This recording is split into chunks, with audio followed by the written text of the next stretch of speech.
El viaje de un revolucionario. Su nombre era Nguyen Ai Quoc, pero el mundo un día lo conocería como Ho Chi Minh. Nació en un pequeño pueblo de Vietnam en 1890. Su familia era pobre, pero creían en el conocimiento. Su padre había trabajado para el gobierno, pero perdió su trabajo por hablar en contra de los franceses. Desde pequeño, Ho comprendió lo que significaba vivir bajo dominio extranjero. Vio cómo los franceses se apropiaron de la tierra, el poder y el orgullo de su pueblo. Ese recuerdo nunca lo abandonó. De joven, Ho Chi Minh abandonó Vietnam. Quería ver el mundo y aprender cómo vivían otras personas. Trabajó en barcos, limpiaba cocinas, desempeñó cualquier trabajo que pudo. Vivió en muchos países: Francia, Inglaterra, Estados Unidos. En todo lugar observaba y escuchaba. Vio países ricos y pobres.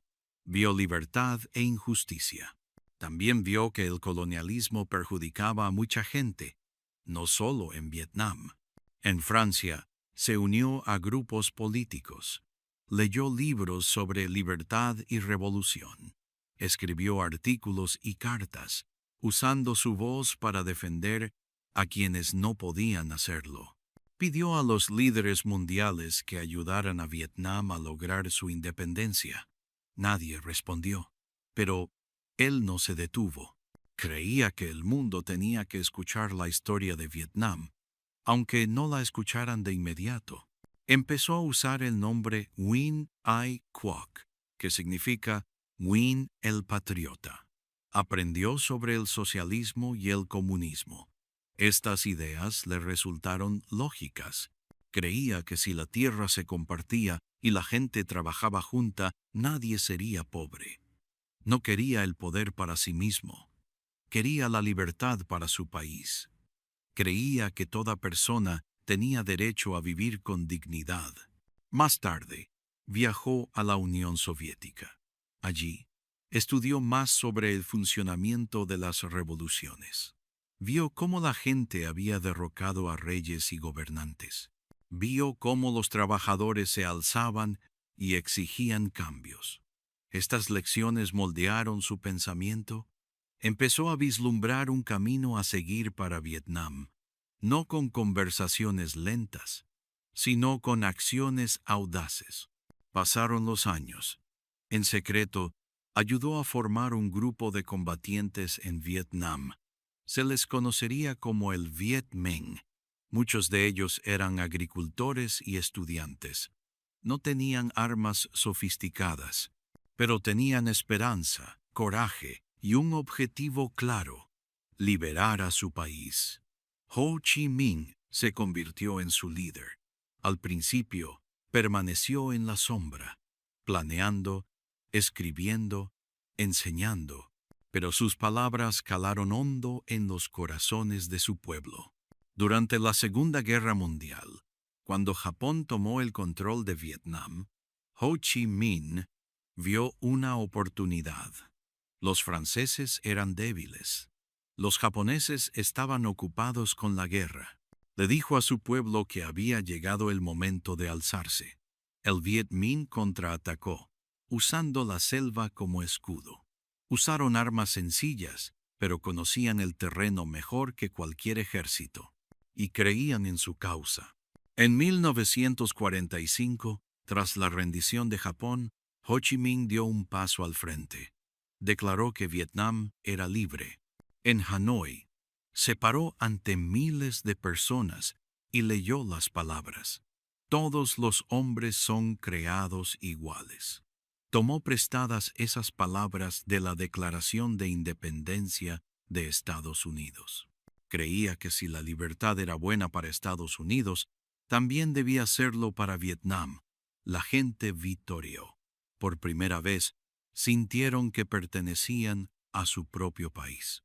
Pero la alegría no duró. Francia regresó, queriendo recuperar su colonia. La guerra estalló de nuevo. Ho Chi Minh no se rindió.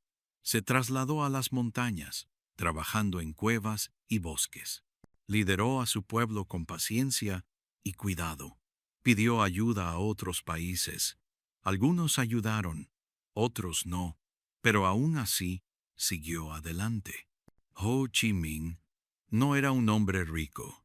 Vestía ropa sencilla. Vivía en una pequeña casa de madera. Comía comida sencilla, pero para muchos vietnamitas era un héroe, un padre, un símbolo de fuerza. Había dedicado su vida a luchar por un sueño, el sueño de un Vietnam libre. Su viaje fue largo. Estuvo lleno de dolor, pérdida y lucha. Pero también trajo esperanza. Demostró que una persona, con una convicción firme y un corazón valiente, podía liderar un movimiento. No necesitaba riquezas, no necesitaba ejércitos al principio. Necesitaba verdad, paciencia y un profundo amor por su pueblo. Ese fue el viaje de Ho Chi Minh, el viaje de un revolucionario, uno que cambió el mundo para siempre. Ginebra y la Gran División. Tras la batalla de Dien Bien Phu, el mundo supo que algo había cambiado. Francia había perdido la guerra de Vietnam. Su imperio en el sudeste asiático estaba acabado. Pero la lucha había dejado a Vietnam destrozado e incierto. Las familias sufrían, las ciudades estaban dañadas, la gente había vivido años de guerra y anhelaba la paz. La gran pregunta ahora era, ¿qué pasaría después? En julio de 1954, los líderes mundiales se reunieron en Ginebra, Suiza, para decidir el futuro de Vietnam. La reunión se denominó Conferencia de Ginebra. Países como Francia, Gran Bretaña, la Unión Soviética, China y Estados Unidos asistieron. Vietnam del Norte envió un grupo para hablar, pero Vietnam del Sur no. Aunque el pueblo vietnamita había luchado en la guerra, las decisiones fueron tomadas principalmente por extranjeros. Estos líderes no solo pensaban en Vietnam, pensaban en la Guerra Fría, la gran lucha entre el comunismo y el capitalismo. La Guerra Fría ya había dividido a países como Alemania y Corea. Ahora era el turno de Vietnam. El mundo estaba dividido y cada bando quería el control. Occidente temía que si Vietnam se convertía en un país completamente comunista, otros países de la región, como Laos, Camboya o Tailandia, le seguirían. Esta idea se conocía como la teoría del dominó. Si un país caía, los demás también. Estados Unidos quería evitar que eso sucediera. En la conferencia se tomó una decisión. Vietnam quedaría dividido en dos partes por el momento. La línea se trazó en el paralelo 17. El norte estaría liderado por Ho Chi Minh y los comunistas. El sur tendría un gobierno no comunista, apoyado por Occidente. Se suponía que sería temporal. Ambas partes acordaron que en 2 años, en 1956, se celebrarían elecciones. Todo el pueblo vietnamita votaría, y después de eso, el país estaría unido bajo un solo gobierno. Pero las promesas no siempre se cumplen. Las elecciones nunca se celebraron. En el norte, Ho Chi Minh comenzó a construir un nuevo país. Era pobre y estaba deteriorado, pero la gente estaba orgullosa. Habían luchado con ahínco por la independencia y ahora intentaban forjar un nuevo futuro. El gobierno inició reformas agrarias. Intentaron enseñar a la gente a leer y escribir. Construyeron pequeñas fábricas y escuelas. La vida era dura, pero muchos creían que estaban construyendo algo importante. En el sur, la situación era más complicada. El nuevo líder era Ngo Dinh Diem. Era católico en un país donde la mayoría de la gente era budista. Estados Unidos creía que era la mejor esperanza para detener el comunismo, así que le dieron dinero, armas y asesores. Al principio, Diem prometió traer orden y paz, pero pronto comenzó a gobernar con mano dura. Diem se negó a celebrar las elecciones prometidas. Afirmó que no se podía confiar en el norte, pero la verdadera razón era el miedo. La mayoría creía que, si se celebraban elecciones, Ho Chi Minh ganaría fácilmente. Incluso el presidente Eisenhower lo admitió posteriormente.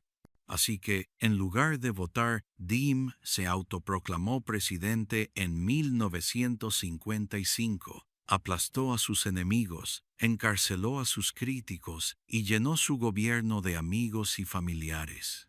Su gobierno se convirtió en una especie de dictadura. El sur se llenó de ira y miedo. Las aldeas que una vez lucharon contra los franceses ahora eran castigadas por las fuerzas de Diem. Muchos que anhelaban la paz ahora se sentían atrapados. Y en el norte, los líderes observaban atentamente. Esperaban que el país pudiera recomponerse mediante el voto, pero ahora empezaban a pensar que se necesitaría algo más, otra guerra. La línea del paralelo 17 no era solo un mapa. Era una herida que partía el país en dos. Familias separadas. Amigos vivían en lados opuestos. El norte y el sur tenían banderas, reglas y sueños diferentes. Pero el pueblo seguía siendo vietnamita. Seguían compartiendo la misma tierra, la misma historia y la misma esperanza. Se suponía que Ginebra traería la paz, pero trajo algo más. Un nuevo tipo de lucha, una lucha silenciosa al principio, pero llena de peligro. Una guerra había terminado, pero otra comenzaba a gestarse. El mundo había llegado a su acuerdo. La gran división estaba marcada, y el pueblo de Vietnam tuvo que aceptarla. El nacimiento del Viet Cong, después de la división de Vietnam en norte y sur, muchas personas en el sur no estaban felices. El gobierno del sur, dirigido por Ngo Dinh Diem, era muy estricto. No permitía elecciones libres. Muchas personas pobres, campesinos y trabajadores no recibían ayuda ni justicia. El presidente Diem solo confiaba en sus amigos y familiares. Arrestaba a los que pensaban diferente. Esto causó enojo en muchas partes del país. Mucha gente en el sur empezó a buscar otra solución. No querían seguir viviendo bajo un gobierno que no los escuchaba. Algunos empezaron a organizar grupos secretos. Querían cambiar el sistema. En 1960, estos grupos se unieron y formaron una organización llamada Frente Nacional de Liberación. Pronto todos comenzaron a llamarlos Viet Cong. Este grupo luchaba contra el gobierno del sur. Ellos querían unir el país otra vez. También querían terminar con la influencia de Estados Unidos. El Viet Cong no era un ejército regular. Era un grupo formado por personas comunes. Había campesinos, jóvenes, estudiantes y también mujeres. Muchos de ellos trabajaban en el día y luchaban en la noche. Usaban túneles, trampas y ataques sorpresa. Conocían bien la selva, los caminos y las aldeas. La gente local los ayudaba con comida, información y refugio. El norte de Vietnam también apoyaba al Viet Cong. Enviaban armas, médicos, ropa y alimentos. Lo hacían a través de la ruta conocida como la Ruta Ho Chi Minh. Esta ruta pasaba por Laos y Camboya. Era muy importante para mantener viva la lucha. Gracias a esta ayuda, el Viet Cong pudo crecer y volverse más fuerte cada año. Estados Unidos y el gobierno del sur intentaron destruir al Viet Cong. Usaron bombas, soldados, helicópteros y muchas armas, pero no podían encontrarlos fácilmente. El Viet Cong se escondía bien. No llevaban uniforme. Parecían personas normales. Por eso era difícil saber quién era amigo y quién enemigo. La guerra se volvió muy dura. Muchas aldeas fueron destruidas. Personas inocentes murieron. El Viet Cong seguía luchando, con la ayuda de los campesinos. No se rendían. Ellos pensaban que estaban peleando por su país, por su tierra y por un futuro mejor. El nacimiento del Viet Cong cambió la historia de Vietnam. Ya no era solo una guerra entre países, ahora también era una guerra dentro del mismo país. El Viet Cong representaba la voz de los que no tenían poder. Su lucha empezó con pocas personas, pero con mucha decisión. Con el tiempo, se volvieron una fuerza importante en la guerra. Así nació el Viet Cong, entre el sufrimiento del pueblo y el deseo de cambio. Fue un grupo que marcó una etapa importante en la historia de Vietnam y en el conflicto con Estados Unidos. Golpe y consecuencias. Para 1963, Vietnam del Sur se encontraba en graves dificultades. El presidente Ngo Dinh Diem había perdido la confianza de su pueblo. Muchos estaban descontentos con su gobierno. Arrestó a quienes lo criticaban. Ofreció mejores empleos y tierras a los católicos, a pesar de que la mayor parte del país era budista. Las protestas en las calles crecían. La gente quería un cambio, pero Diem se negaba a escuchar. Uno de los momentos más impactantes se produjo cuando un monje budista, Thich Quang Duc, se sentó en medio de una calle, se roció con gasolina y se prendió fuego. Lo hizo para protestar por el trato que Diem daba a los budistas. La foto del monje en llamas conmocionó al mundo. La gente de Estados Unidos y de todo el mundo la vio en los periódicos. Planteó una gran pregunta. ¿Por qué Estados Unidos apoyaba a un líder que perjudicaba a su propio pueblo? Los líderes estadounidenses comenzaron a preguntarse lo mismo. El presidente John F. Kennedy y sus asesores estaban preocupados. El Viet Cong se estaba fortaleciendo en el campo. Diem estaba demasiado concentrado en frenar las protestas, no en detener a los rebeldes. El ejército survietnamita estaba perdiendo batallas. Los soldados desconfiaban de Diem. Algunos querían su salida. Comenzaron las conversaciones secretas.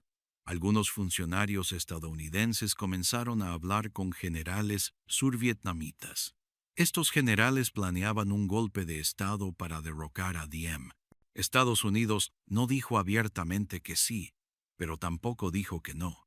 Dieron señales discretas de que no lo detendrían. El 1 de noviembre de 1963 comenzó el golpe. Los soldados survietnamitas entraron. Tomaron el control de edificios clave en Saigón. Diem y su hermano intentaron escapar, pero fueron capturados. Al día siguiente, ambos hombres fueron asesinados. La noticia de sus muertes se difundió rápidamente. El presidente Kennedy quedó conmocionado. No esperaba que terminara así. Quería que Diem fuera destituido, pero no asesinado. Aún así, Estados Unidos había desempeñado un papel y no había vuelta atrás. Al principio, algunos pensaron que el golpe fue algo positivo. Diem se había ido. Quizás ahora Vietnam del Sur podría encontrar un mejor líder y combatir al Viet Cong con mayor eficacia. Pero esa esperanza no duró. Tras el golpe, el caos se apoderó del país. Un general se convirtió en presidente, luego otro, y luego otro. El país no tenía un líder claro. El ejército estaba dividido. El gobierno era débil. La gente no sabía a quién seguir ni en quién confiar. El Viet Cong vio esto como su oportunidad. Mientras Vietnam del Sur discutía y luchaba entre sí, los rebeldes se fortalecían. Tomaron el control de más aldeas. Consiguieron más apoyo. El norte también incrementó su ayuda. Más armas y combatientes transitaban por la ruta Ho Chi Minh. El sur se desintegraba y el enemigo crecía. De vuelta en Estados Unidos, el presidente Kennedy fue asesinado apenas 3 semanas después del golpe. Lyndon B. Johnson asumió la presidencia. Ahora tenía que lidiar con el caos en Vietnam. No quería perder el país ante el comunismo, pero veía lo débil que se había vuelto Vietnam del Sur. Estados Unidos ya había enviado dinero, armas y asesores militares, pero eso ya no parecía ser suficiente. La destitución de Diem fue un punto de inflexión. Se suponía que ayudaría, pero trajo más problemas. El sur carecía de un líder fuerte. La gente estaba cansada. El ejército estaba confundido. Estados Unidos tuvo que tomar una decisión: retirarse o intervenir más a fondo. Y poco a poco, paso a paso, Estados Unidos se acercó a la guerra total. Lo que empezó como un pequeño conflicto se estaba convirtiendo en algo mucho mayor. Estados Unidos creía estar ayudando a un amigo, pero éste estaba débil y destrozado. Diem había desaparecido, pero las razones de la guerra seguían ahí. El pueblo seguía deseando la paz. Los rebeldes seguían anhelando la unidad.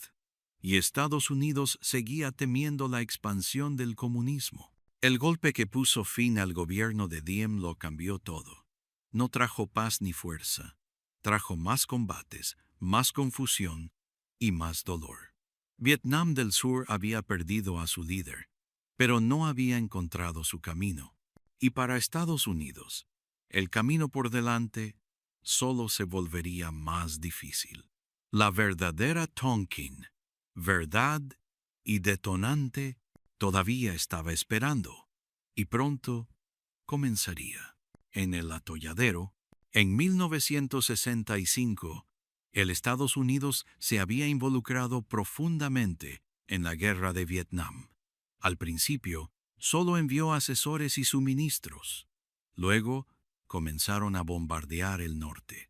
Pero pronto, eso no fue suficiente. El ejército survietnamita perdía terreno. El Viet Cong se fortalecía. Las aldeas caían en manos enemigas. Los líderes estadounidenses sintieron que no tenían otra opción.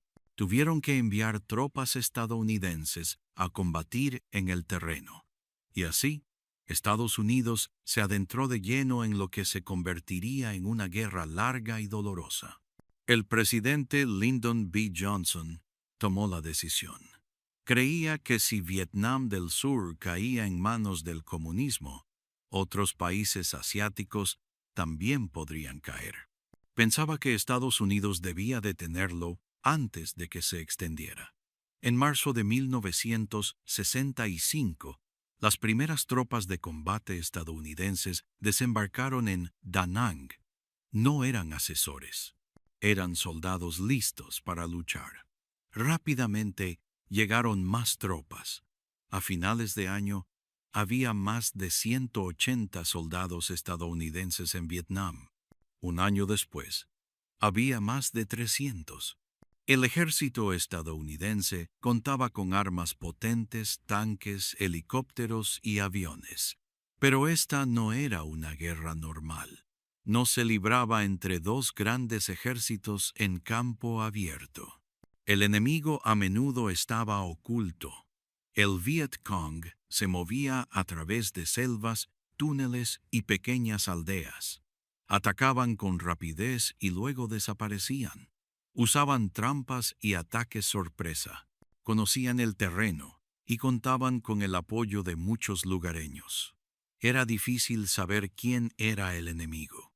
Un granjero de día podía ser un combatiente de noche. Los soldados estadounidenses se enfrentaron a muchos peligros. El calor era intenso, la selva era espesa, insectos, serpientes y enfermedades abundaban. Caminaban por arrozales fangosos y bosques densos, A veces caían en emboscadas. A veces pisaban trampas ocultas hechas de bambú o metal. Era una guerra que confundía y cansaba a los soldados. Estaban lejos de casa y muchos no entendían por qué estaban allí. En Estados Unidos, la gente veía la guerra en las noticias todas las noches. Por primera vez, se transmitía una guerra por televisión casi a diario. Se veían soldados combatiendo, helicópteros volando, bombas cayendo y a veces gente muriendo. Al principio, muchos estadounidenses apoyaron la guerra, pero a medida que más jóvenes eran enviados a luchar y más regresaban a casa en ataúdes cubiertos con banderas, la opinión pública empezó a cambiar. Se empezó a usar la palabra lodazal. Un lodazal es un terreno blando y húmedo que te arrastra si lo pisas. Cuanto más intentas salir, más te hundes. Así es como mucha gente empezó a ver la guerra de Vietnam. Estados Unidos había intervenido para ayudar, pero ahora estaba atascada. Cada año se enviaban más soldados. Cada año se gastaba más dinero. Pero no había un progreso claro. No había victoria, solo más lucha. Estados Unidos utilizó helicópteros para transportar soldados rápidamente a la batalla. Registraron aldeas y campos en busca de combatientes del Viet Cong. Estas misiones se llamaban búsqueda y destrucción, pero muchas veces no encontraron al enemigo. O peor aún, destruyeron casas y granjas de personas inocentes. Esto enfureció a los aldeanos. Algunos que antes apoyaban a Estados Unidos comenzaron a ayudar al Viet Cong. La guerra no solo se libraba con armas, también se trataba de corazones y mentes, y Estados Unidos estaba perdiendo ambos. El presidente Johnson insistía en que Estados Unidos estaba ganando. Afirmaba que con más tiempo y esfuerzo, la victoria llegaría. Pero en el fondo, incluso él albergaba dudas. Informes secretos demostraban que la guerra era mucho más dura de lo que se decía. Aún así, Johnson no quería retirarse. Temía que pareciera que Estados Unidos era débil, así que la guerra continuó. A finales de la década de 1960, la guerra de Vietnam se había convertido en una larga pesadilla. Ya no era una misión rápida, era una lucha lenta y dolorosa. Miles de personas perdieron la vida. Aldeas fueron destruidas. Y aún así, no se vislumbraba un final. Estados Unidos había intervenido en Vietnam para detener el comunismo, pero se había adentrado en algo mucho más complejo. Era un territorio que no comprendían del todo, una guerra que no podían ganar fácilmente, y ahora estaban atrapados en un pozo profundo y fangoso, sin una salida clara. La guerra de Vietnam se había convertido en el atolladero de Estados Unidos. El mundo observa. Para 1968, la guerra de Vietnam ya no era solo una guerra entre Vietnam del Norte y Vietnam del Sur. Se había convertido en una guerra que el mundo entero observaba. En muchos países, la gente presenció los combates, los bombardeos y el dolor. Los periódicos, la radio y la televisión mostraban imágenes e historias a diario. Fue una de las primeras guerras donde la gente pudo ver la verdad desde sus propios hogares. El mundo prestaba atención y a muchos no les gustó lo que vieron. En Estados Unidos, el apoyo a la guerra caía rápidamente. Tras la ofensiva del Tet, más estadounidenses empezaron a sentir que la guerra era imposible de ganar. Vieron morir a sus soldados. Vieron aldeas vietnamitas destruidas, vieron niños llorando, familias corriendo y pueblos ardiendo. Las noticias llevaron estas imágenes a todos los hogares. La gente empezó a preguntarse, ¿por qué seguimos allí? Las protestas se intensificaron en todo el país. Los estudiantes marcharon en los campus universitarios. Las madres escribieron cartas y portaron pancartas. Algunos veteranos que habían luchado en Vietnam regresaron a casa y se manifestaron contra la guerra. Dijeron que el gobierno no estaba diciendo toda la verdad. Hablaron de dolor, miedo y errores. La música, la poesía y el arte también comenzaron a reflejar la ira y la tristeza por la guerra. Pero Estados Unidos no era el único país que observaba. En Europa, Asia y África, muchos también observaban. Algunos apoyaban a Estados Unidos y creían en detener el comunismo. Pero otros creían que Vietnam tenía derecho a elegir su propio futuro. Decían que Estados Unidos se comportaba como un matón. Decían que Vietnam era un país pequeño que luchaba por su libertad, como muchos otros lo habían hecho antes. En lugares como Francia, Gran Bretaña y Alemania, grandes multitudes se congregaron en las calles, gritaban por la paz. Llevaban carteles con mensajes como «Alto a la guerra» y «Traigan las tropas a casa». Jóvenes, maestros, trabajadores, todo tipo de personas se unieron a las protestas. Incluso en países amigos de Estados Unidos, mucha gente estaba en desacuerdo con la guerra. En Asia, la guerra generó temor. Los países vecinos de Vietnam temían que la lucha se extendiera. Temían que su gente fuera la siguiente en sufrir. Algunos gobiernos guardaron silencio, para no molestar a Estados Unidos ni a China. Pero la gente no se quedó callada. Leían las noticias, vieron las imágenes y tenían sus propias opiniones. La guerra también dañó la imagen de Estados Unidos en el mundo. Estados Unidos solía afirmar que defendía la libertad y la democracia. Pero en Vietnam, la gente vio caer bombas sobre aldeas y se preguntaba, ¿es así como se ve la libertad? Algunos líderes mundiales pidieron a Estados Unidos que detuviera la guerra. Afirmaban que la guerra estaba causando demasiado sufrimiento. Las Naciones Unidas no pudieron poner fin a la guerra, pero muchos países se manifestaron en contra. Mientras el mundo observaba, la presión sobre los líderes estadounidenses aumentó. No podían ignorar las voces que clamaban por la paz. No podían ocultar lo que estaba sucediendo. Cada error, cada pérdida, cada promesa incumplida, ahora era vista por millones de ojos. La guerra ya no era un secreto, era una historia pública. Los soldados estadounidenses en Vietnam también sintieron el cambio. Sabían que el mundo los observaba. Se enteraron de las protestas en casa. Algunos se sintieron confundidos, otros enojados, otros olvidados. Cumplían con su deber, pero no sabían por qué. Las cartas de sus familiares les traían cariño, pero también preguntas. Los líderes de Vietnam del Norte comprendían el poder de la atención mundial. Sabían que no podían ganar la guerra solo con la fuerza. Pero si lograban que la gente de todo el mundo se interesara, tenían una oportunidad. Usaron imágenes, historias y mensajes para mostrar su versión de la guerra. Dijeron que luchaban por su país, por la unidad y por la paz. La guerra de Vietnam ya no era solo una batalla militar.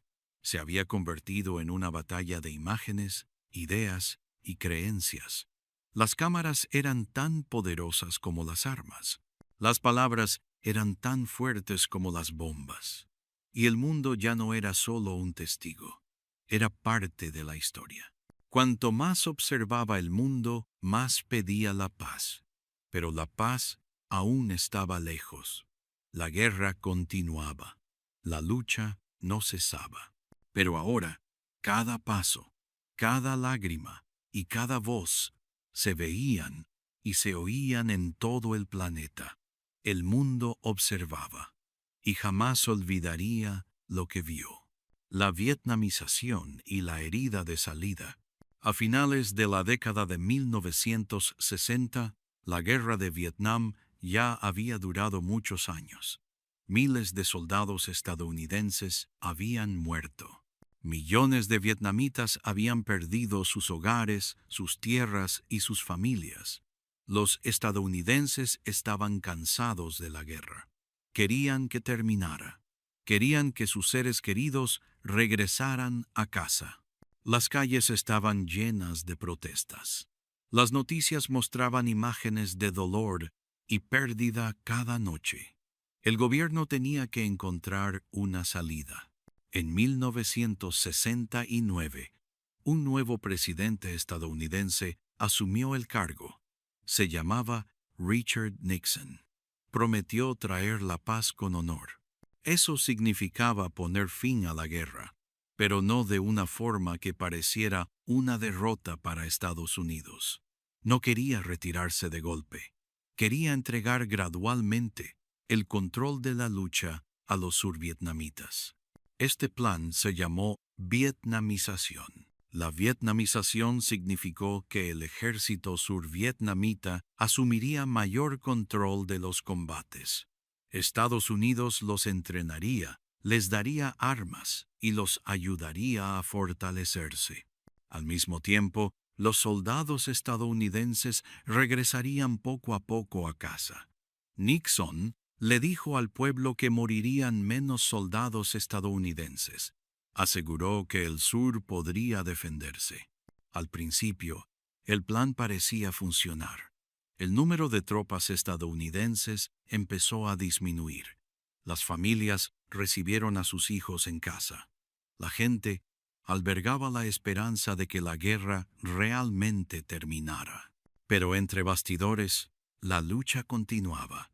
El Viet Cong y los norvietnamitas no se detenían. El ejército survietnamita seguía débil. Les costaba luchar solos. Muchos soldados eran jóvenes. Estaban asustados o no estaban bien entrenados.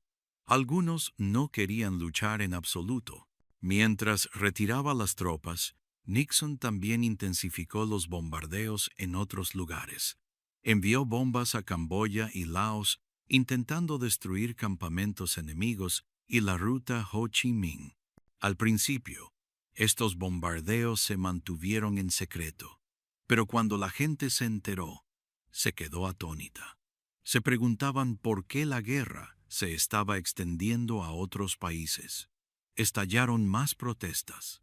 Estudiantes de la Universidad Estatal de Kent, en Ohio, protestaron y durante una de ellas, 4 estudiantes fueron asesinados a tiros por soldados de la Guardia Nacional. El país quedó profundamente conmocionado. Aunque las tropas estadounidenses se marchaban, la guerra era más dolorosa que nunca. La gente no veía paz. Veía más muertes, más mentiras y más dolor. Los soldados que regresaban a casa no siempre eran recibidos como héroes. Algunos eran ignorados. A otros incluso se les culpaba de la guerra. Muchos se sentían perdidos, enojados y dolidos por dentro. La guerra había dejado una herida en sus corazones y mentes. Para 1973, la mayoría de las tropas estadounidenses habían abandonado Vietnam. Ese año se firmó un acuerdo de paz en París. Estados Unidos prometió cesar la lucha. Los norvietnamitas acordaron liberar a los prisioneros de guerra estadounidenses. Muchos pensaron que la guerra había terminado, pero no fue así. Tras la marcha de los estadounidenses, se reanudaron los combates entre Vietnam del Norte y Vietnam del Sur. El sur estaba débil, carecía de apoyo suficiente. El norte avanzó con gran fuerza. En 1975, los tanques norvietnamitas entraron en Saigón. El sur se rindió. El país quedó unificado bajo el régimen comunista. Apenas 2 años después de la marcha de las tropas estadounidenses, Vietnam del Sur cayó. La guerra de Vietnam había terminado. Pero el dolor no había desaparecido. La guerra había costado la vida a más de 58 soldados estadounidenses y millones de vietnamitas. El país estaba lleno de bombas, productos químicos y hogares destruidos, familias destrozadas. Algunas personas huyeron del país en pequeñas embarcaciones en busca de seguridad. Se les conocía como Boat People. En Estados Unidos, la guerra dejó profundas cicatrices. La confianza en el gobierno se desmoronó. Mucha gente ya no creía en lo que decían sus líderes. Los soldados volvían a casa con pesadillas, tanto en la mente como en el corazón. Les costó adaptarse a la vida normal. La guerra los persiguió incluso después de terminar. La vietnamización pretendía ser una salida, pero no pudo sanar el profundo dolor. No pudo reparar lo que ya estaba roto. La guerra terminó, pero la herida permaneció. Una herida que tardaría años, quizás una eternidad, en sanar. La historia de Vietnam se había convertido en algo más que una guerra. Ahora era una lección, un recuerdo y un recordatorio del alto costo de librar una guerra lejos de casa. Lo que Vietnam dejó atrás. La guerra de Vietnam terminó, pero el dolor y los recuerdos no. La guerra duró muchos años y afectó la vida de millones de personas. Cuando finalmente terminó en 1975, dejó tras de sí tristeza, miedo y profundas cicatrices. Estas cicatrices no solo quedaron en la tierra, sino también en los corazones y las mentes de quienes la vivieron. Para el pueblo de Vietnam, la guerra lo cambió todo. Pueblos fueron destruidos, bosques quemados, campos cubiertos de bombas y productos químicos, familias destrozadas. Mucha gente perdió sus hogares, sus granjas y a sus seres queridos. Niños se quedaron sin padres. Los ancianos lloraron por sus hijos e hijas. La guerra les había arrebatado la paz. En el campo, muchas bombas aún no habían explotado. Estas bombas permanecían ocultas en el suelo. Años después, los niños que jugaban en los campos o los agricultores que trabajaban la tierra seguían sufriendo heridas. Incluso después de terminar la guerra, el peligro seguía presente. La tierra ya no era segura. Los productos químicos utilizados durante la guerra, como el agente naranja, tuvieron un efecto terrible. Estaban destinados a destruir árboles y cultivos, pero también enfermaron a la gente. Algunos contrajeron cáncer, otros tuvieron problemas de piel o respiratorios. Muchos bebés nacieron con graves problemas de salud. Los productos químicos permanecieron en el suelo y el agua durante mucho tiempo. La gente bebió el agua y comió alimentos de la tierra, sin saber que podían hacerles daño. Mucha gente abandonó Vietnam después de la guerra. Tenían miedo de lo que pudiera suceder después. No se sentían seguros. Algunos escaparon en barco. A estas personas se les conoció como Boat People, personas del barco. Enfrentaron tormentas, hambre y peligros en el mar. Muchos murieron, pero algunos llegaron a otros países como Estados Unidos, Canadá o Australia. Comenzaron una nueva vida, pero nunca olvidaron de dónde venían. En Estados Unidos, la guerra también dejó profundas heridas. Más de 58 soldados estadounidenses murieron en Vietnam. Muchos más resultaron heridos. Las familias se quedaron con sillas vacías en la mesa. Padres, hermanos, hermanas e hijos lloraron por sus seres queridos. Algunos nunca tuvieron la oportunidad de despedirse. A los soldados que regresaban a casa, a menudo les costaba volver a la vida normal. Algunos no eran recibidos como héroes. Los recibían con silencio o incluso con ira. La gente estaba furiosa por la guerra y a veces culpaban a los soldados. Muchos veteranos se sentían solos, habían presenciado cosas terribles y perdido amigos, pero nadie parecía comprenderlos. Algunos tenían dificultades para dormir. A otros les costaba encontrar trabajo o recuperar la felicidad. La guerra los había seguido a casa.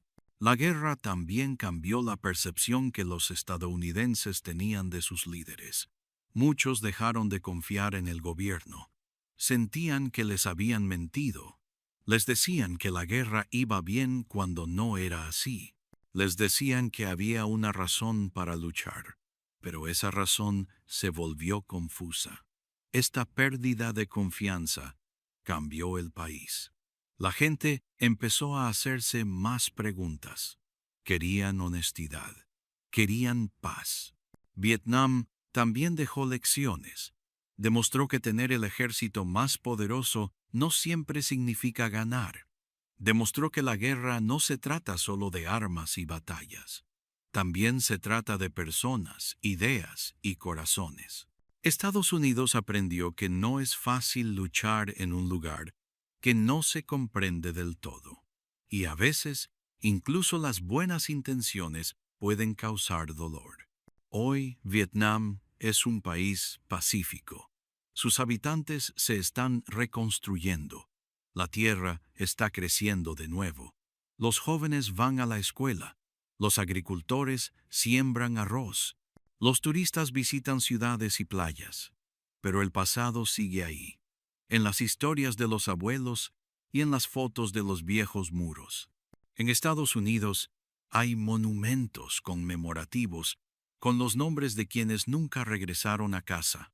La gente aún recuerda, aún llora y aún pregunta por qué. La guerra de Vietnam terminó hace muchos años, pero lo que dejó atrás permanece. Dejó dolor, fuerza y un profundo deseo de paz. Dejó voces que aún hablan de pérdida y esperanza. Y dejó un recordatorio, que la guerra siempre tiene un precio, y que la paz es algo por lo que vale la pena luchar cada día. La chispa en la jungla no empezó con bombas, no empezó con soldados desembarcando en playas ni con batallas televisadas en directo. Empezó en silencio, en un lugar del que muchos estadounidenses jamás habían oído hablar. Un lugar cubierto de espesas selvas, ríos tranquilos y pequeñas aldeas. Empezó con reuniones secretas, susurros que pasaban de persona a persona, planes hechos bajo las estrellas. Esa tierra lejana era Vietnam, y lo que allí comenzó pronto atraería a países de todo el mundo. Dividiría naciones, destrozaría familias y dejaría heridas que perdurarían generaciones. A principios del siglo XX, Vietnam no era libre. Estaba bajo el control de Francia. Los franceses habían tomado el país por la fuerza. Querían tierras, dinero y poder. Construyeron ferrocarriles, puertos y ciudades, pero no para sus habitantes. Los vietnamitas trabajaban arduamente mientras las ganancias volvían a Francia. Muchos eran pobres. Algunos morían de hambre. Los franceses construyeron grandes edificios en Hanoi y Saigón.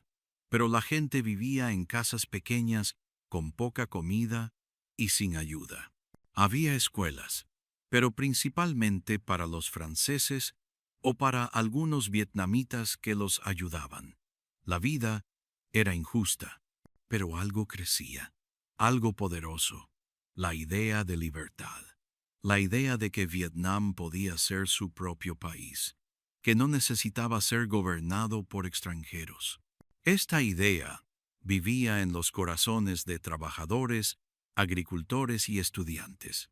Y a su frente estaba un hombre llamado Nguyen Ai Quoc. El mundo lo conocería más tarde como Ho Chi Minh. Había viajado por el mundo. Vio cómo otros países luchaban por su libertad. Leyó sobre revoluciones. Aprendió sobre el comunismo. Creía que Vietnam no tenía que esperar la libertad. Tenía que tomarla. Luego, Llegó la Segunda Guerra Mundial. Francia estaba débil. Alemania la dominó. En Asia, Japón intervino y tomó el control de Vietnam. Los vietnamitas estaban ahora bajo un nuevo amo. Pero el sueño de libertad no murió. Se fortaleció. Ho Chi Minh y sus seguidores, llamados el Viet Minh, comenzaron a luchar. Se escondieron en los bosques. Usaron armas pequeñas. Atacaban de noche y desaparecían por la mañana. Para 1945, cuando Japón perdió la guerra, el Viet Minh aprovechó su oportunidad. Se plantaron en Hanoi y declararon la libertad de Vietnam. Pero la libertad no duró. Francia regresó. Se negaron a dejar ir a Vietnam. Las conversaciones fracasaron. Se levantaron las armas y en 1946 comenzó la guerra. La Primera Guerra de Indochina. Francia tenía tanques, aviones y dinero, pero el Viet Minh tenía a la gente. Conocían la tierra, tenían esperanza, lucharon en la selva, construyeron túneles, usaron trampas y trucos. No lucharon como un ejército regular, pero no se rindieron. Entonces vino una batalla que lo cambió todo. Dien Bien Phu. Era un pequeño valle en el norte. Los franceses pensaron que era el lugar perfecto para ganar. Trajeron miles de tropas y suministros. Esperaron el ataque del Viet Minh. Pero el Viet Minh hizo algo inesperado. Transportaron armas pesadas por las montañas. Cavaron trincheras. Se acercaban cada día más. Y cuando comenzó la lucha, los franceses quedaron atrapados. La batalla duró semanas. Llovió a cántaros. Había barro por todas partes. Se acabaron los suministros. Y en mayo de 1954, los franceses se rindieron. Se acabó. Su imperio en Asia había caído. El mundo lo notó. En Ginebra, los líderes mundiales se reunieron para hablar sobre el futuro de Vietnam. Dividieron el país en dos. Vietnam del Norte sería liderado por Ho Chi Minh. Vietnam del Sur tendría un gobierno no comunista. Se prometieron elecciones, una votación para reunificar el país. Pero esa votación nunca se llevó a cabo. El norte se preparó para la unidad. El sur, con la ayuda de Estados Unidos, intentó construir algo nuevo. Pero bajo la superficie se gestaban problemas. Esta no era solo una guerra de armas, era una guerra de ideas. ¿Quién controlaría Vietnam? ¿La gente que vivía allí? ¿O forasteros con poder y dinero? La chispa se había encendido. En los arrozales, en la selva y en los corazones de millones. La guerra aún no había comenzado. Pero ya lo había cambiado todo, y no había vuelta atrás. Fantasmas del imperio. Durante casi 100 años, Vietnam no fue libre. Vivió bajo la bandera de Francia. Los franceses no llegaron como amigos. Llegaron con barcos y armas. Decían que traían progreso, pero lo que realmente querían era control. Llamaron a ese territorio Indochina. Se convirtió en parte de su imperio. Lo gobernaron para su propio beneficio, no para el de sus habitantes. Los franceses ocuparon tierras vietnamitas y las utilizaron para cultivar arroz, caucho y otros productos. Estos no se conservaron en Vietnam. Fueron enviados para enriquecer a Francia. Se construyeron grandes granjas y plantaciones, y muchos vietnamitas fueron obligados a trabajar en ellas. Los trabajadores recibían salarios bajos y eran maltratados. Algunos morían de hambre, otros enfermaban. La vida era dura. La gente no tenía voz. Si se quejaban, eran castigados. En ciudades como Hanoi y Saigón, Los franceses construyeron edificios altos, calles anchas y escuelas, pero estos eran principalmente para ellos mismos y para unas pocas élites vietnamitas que los ayudaban. La mayoría de la gente vivía en casas pequeñas, sin agua potable ni medicinas. Muchos niños no podían ir a la escuela.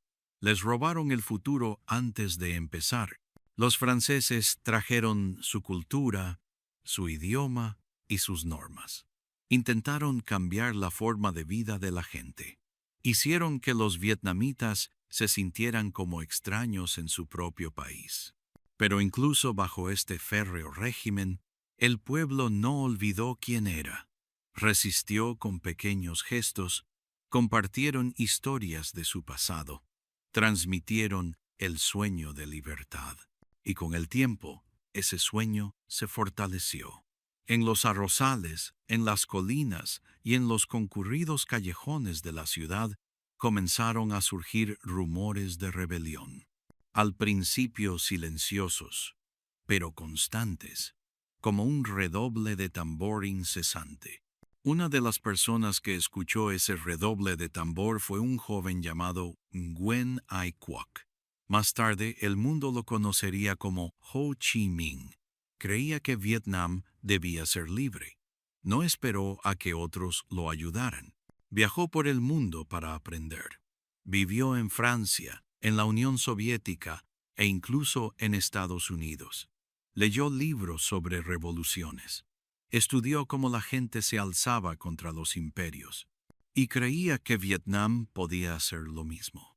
Para muchos vietnamitas, Ho Chi Minh era más que un líder. Era la voz de su dolor y su esperanza. Habló con palabras sencillas. Les dijo que no eran débiles, que no tenían que doblegarse ante nadie. Su mensaje fue claro. La libertad no se daría. Había que arrebatársela. Luego, llegó la Segunda Guerra Mundial. Francia estaba débil, dominada por la Alemania nazi. En Asia, Japón estaba en ascenso. Invadieron Vietnam. Los franceses se quedaron, pero ahora colaboraban con los japoneses. Para los vietnamitas nada cambió. Un gobernante extranjero había reemplazado a otro, pero esta vez el pueblo estaba preparado. Ho Chi Minh y sus seguidores, ahora llamados el Viet Minh, comenzaron a luchar. Usaron tácticas de guerrilla. Atacaban de noche y desaparecían al amanecer. Avanzaban a través de bosques y montañas, siempre un paso por delante. Cuando la guerra terminó en 1945, Japón se rindió. El Viet Minh actuó con rapidez. Tomaron el control de las ciudades. En Hanoi, Ho Chi Minh se presentó ante una multitud y leyó un discurso. Sonaba como la Declaración de Independencia de Estados Unidos. Afirmó que todos los hombres son creados iguales. Afirmó que Vietnam era finalmente libre. La gente vitoreó. Por un instante, pareció real. Pero no duró. Francia regresó, queriendo recuperar su colonia. Se negaron a aceptar la libertad de Vietnam. Se mantuvieron conversaciones, pero no se llegó a la paz. Se volvieron a alzar las armas. En 1946 estalló la guerra. La primera guerra de Indochina había comenzado. Los franceses tenían tanques, aviones y ayuda extranjera. El Viet Minh tenía la tierra, el pueblo y una voluntad férrea. La guerra fue brutal. Aldeas incendiadas, familias destrozadas. Pero el Viet Minh siguió luchando. Sabían que no podrían derrotar a los franceses en una batalla normal. Así que no lo intentaron. Usaron la selva. Usaron la sorpresa. Convirtieron la debilidad en fuerza. Y poco a poco, la situación empezó a cambiar. Los fantasmas del imperio aún se cernían sobre Vietnam. Los franceses creían tener derecho a gobernar, pero el pueblo había cambiado. Habían visto la guerra, habían sentido hambre, habían escuchado la promesa de libertad, y ahora estaban listos para luchar por ella. El tiempo del imperio llegaba a su fin. Un nuevo capítulo comenzaba, uno escrito no en francés, sino en vietnamita, con esperanza, pasión y la convicción de que nadie podía gobernar a un pueblo para siempre. Guerra de liberación. La guerra por la libertad en Vietnam no comenzó con grandes batallas ni grandes ejércitos. Comenzó con esperanza. Tras años de control francés y dominio japonés, el pueblo vietnamita estaba cansado. Quería vivir libre en su propia tierra. Al finalizar la Segunda Guerra Mundial, en 1945, creyeron que su oportunidad había llegado. Los franceses eran débiles, los japoneses habían perdido y el Vietmen, liderado por Ho Chi Minh, se había estado preparando discretamente para este momento. En agosto de 1945, el Viet Minh entró en acción. Se desplegó rápida y pacíficamente en ciudades y pueblos de todo el país. Mucha gente les dio la bienvenida. No eran simples soldados. Eran maestros, agricultores y estudiantes. Eran vietnamitas.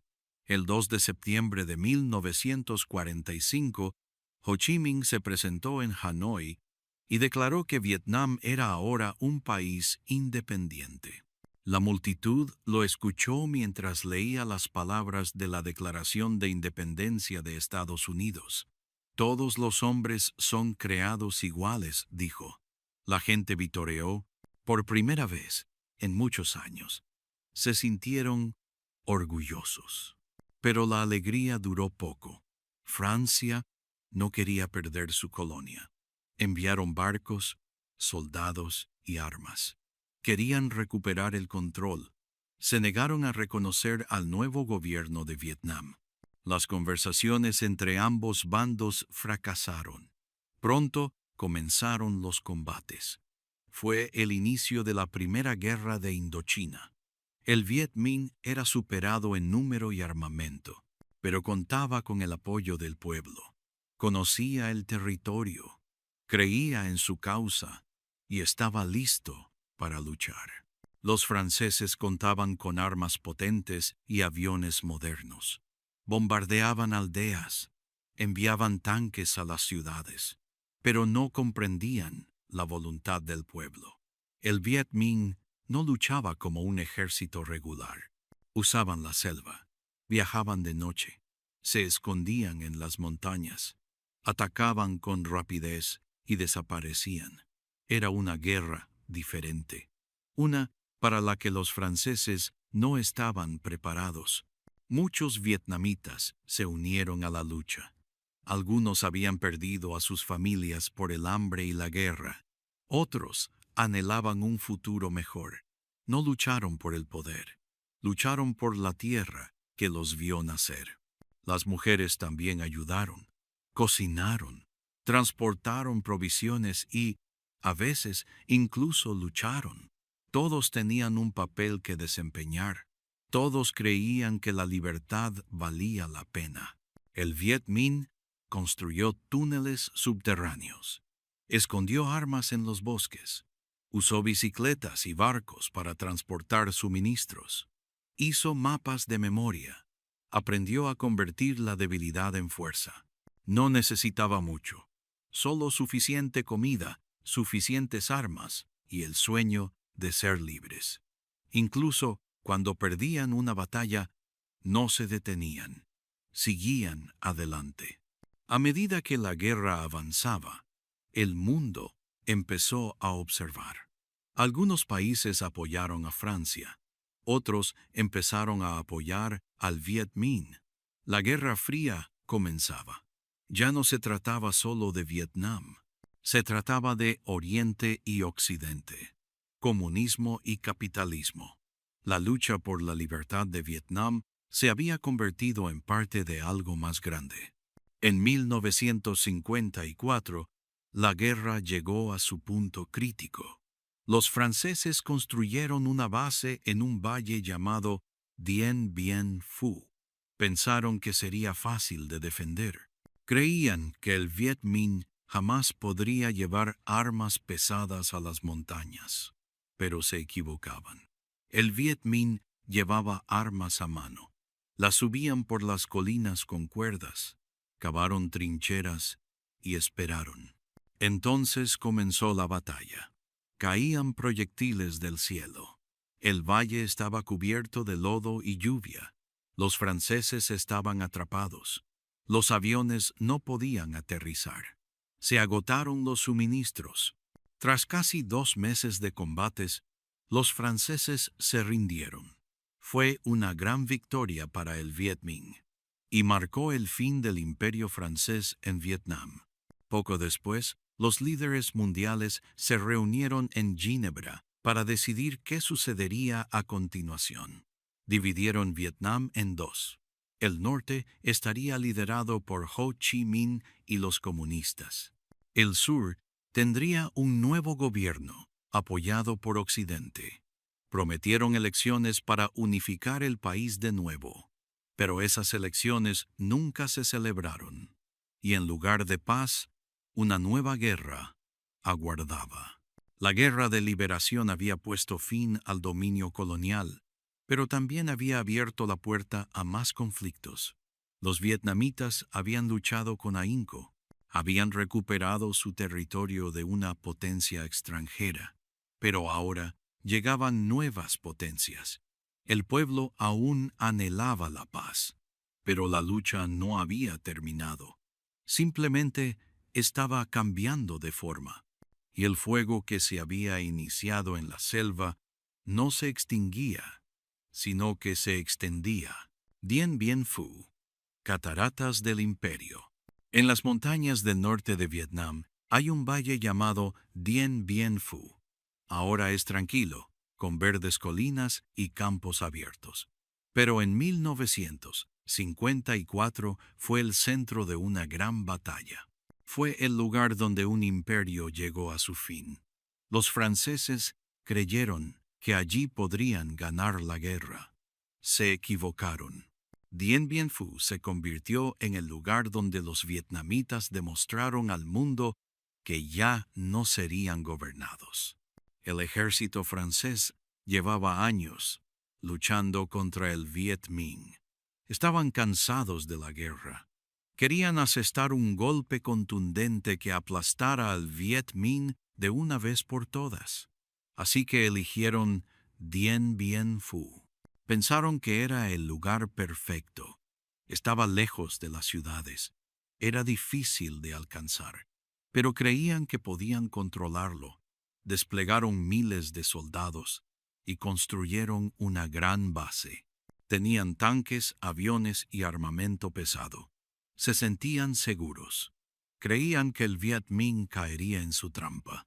Pero el Viet Minh tenía otros planes.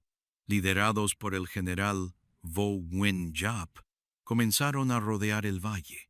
No fue fácil. La zona estaba llena de colinas, ríos y una espesa selva.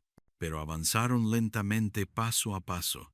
Llevaban armas a mano, usaban bicicletas y carretas, cavaron trincheras en el barro y las rocas. Trabajaron día y noche, a menudo con poca comida y sin descanso. Era una tarea enorme, pero no se detuvieron. Pronto, la base francesa fue rodeada. No sabían lo cerca que se había acercado el Viet Minh. No vieron las trincheras ni los cañones ocultos entre los árboles. Y entonces, en marzo de 1954, se oyeron los primeros disparos. Llovieron proyectiles desde las colinas. Los franceses estaban conmocionados. Estaban siendo atacados por todos lados. Aviones intentaron traer suministros, pero muchos fueron derribados. Los soldados dentro de la base comenzaron a perder la esperanza. La batalla duró 56 días. La lluvia caía y convertía el suelo en un lodazal profundo. Escaseaban los alimentos. Se acabaron los suministros médicos. Muchos soldados resultaron heridos y no había forma de evacuarlos. El Viet Minh siguió avanzando. Tomaron una posición tras otra. Poco a poco, la línea francesa comenzó a romperse. La lucha fue feroz. Ambos bandos perdieron muchas vidas, pero el Viet Minh estaba decidido.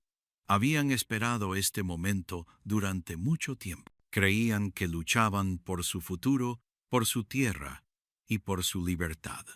El 7 de mayo de 1954, todo terminó. La fortaleza francesa se derrumbó.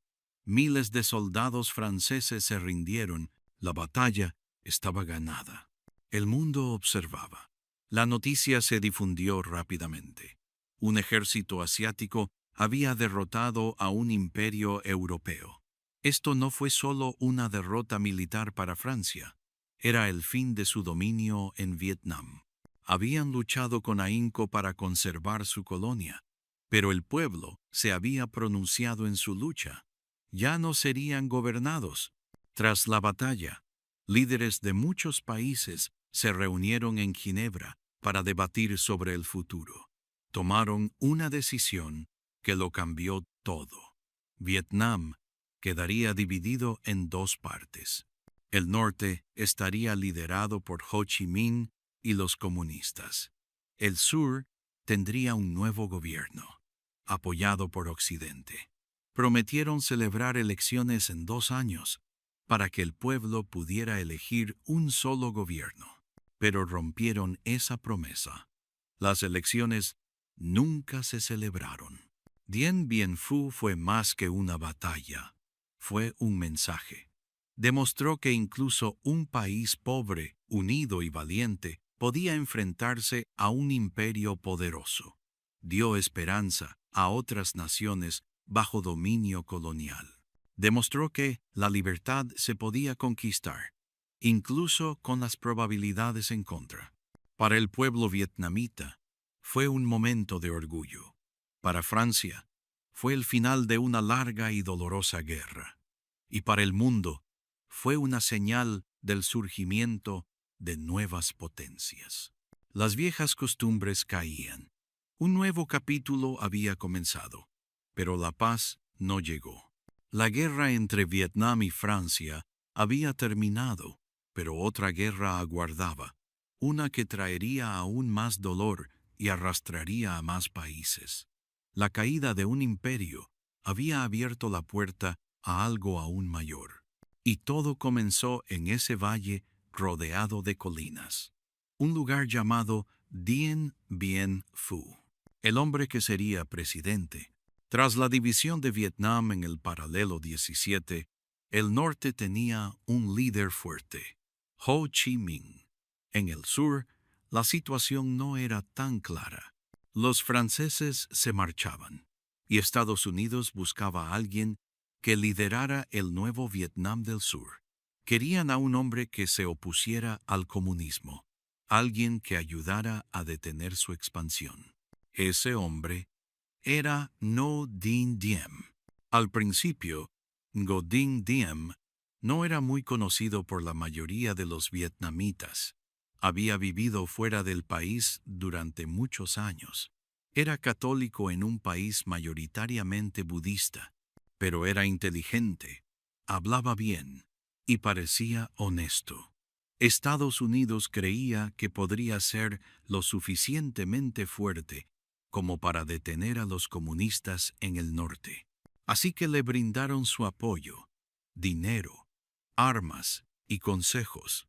En 1954, Diem regresó a Vietnam. Con la ayuda estadounidense, se convirtió en primer ministro, pero ansiaba más poder. Decía que traería paz y orden al sur. Muchos esperaban que fuera un buen líder, pero Diem no quería compartir el control. En 1955, convocó elecciones presidenciales. Las elecciones no fueron justas. Sus partidarios llenaron las urnas. En algunos lugares, Más personas votaron por Diem que las que vivían allí. Aún así, declaró la victoria y se convirtió en el primer presidente de Vietnam del Sur. Diem llamó a su nuevo país la República de Vietnam. Dijo que era una nación libre, diferente del norte comunista. Prometió construir escuelas, carreteras y un ejército fuerte. Pero detrás de sus palabras había algo más. Diem solo confiaba en su familia y amigos cercanos. Les dio puestos importantes. Su hermano menor, Ngo Dinh Nhu, se convirtió en su consejero más cercano. Juntos, crearon un gobierno que priorizaba el poder sobre el pueblo. Muchos en el sur comenzaron a sufrir. Diem no permitió que nadie hablara en su contra. Arrestó a quienes discrepaban. Cerró los periódicos que lo criticaban. Afirmó que estaba protegiendo al país, pero muchos sintieron miedo. Quienes habían luchado contra los franceses ahora estaban siendo castigados.